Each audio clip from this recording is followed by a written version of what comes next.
CIST alors qu'elle est âgée de 8-9 ans que Sylvie Vartan arrive en France, où elle se lancera dans la musique en 1961 pour devenir la chanteuse qu'elle est désormais, et l'un des visages phares et cultes de l'époque Yéyé, connue notamment pour son mariage avec Johnny Hallyday.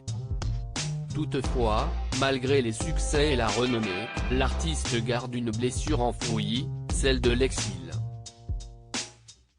En effet, au début des années 1950, Sylvie Vartan et sa famille décident d'immigrer en France tandis que la vie en Bulgarie, son pays natal, est devenue de plus en plus difficile, tandis qu'il avait déjà déménagé à Sofia, la capitale, après que leur maison de Iskretz ait été réquisitionnée par l'armée soviétique.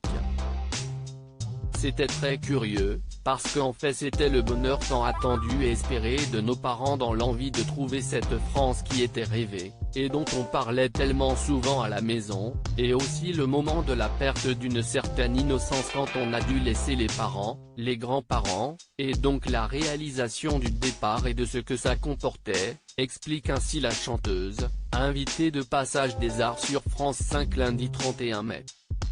Sur cet exil, Sylvie Vartan explique que quand on est jeune on n'appréhende pas les mêmes choses, elle pour qui l'adaptation a toutefois été difficile, tandis qu'elle ne parlait pas français à son arrivée.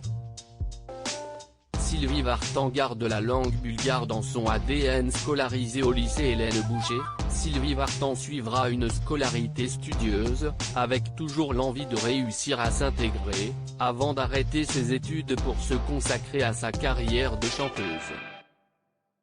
Face à la difficulté à laquelle faisaient face nos parents, on avait, elle et son frère Eddy, note de la rédaction, quand même notre jeunesse et notre enthousiasme de découvrir Paris, une autre vie, et le rêve, explique-t-elle, précisant toutefois que malgré son exil, elle n'oublie pas ses racines bulgares, et notamment sa langue natale, qui fait partie de son ADN.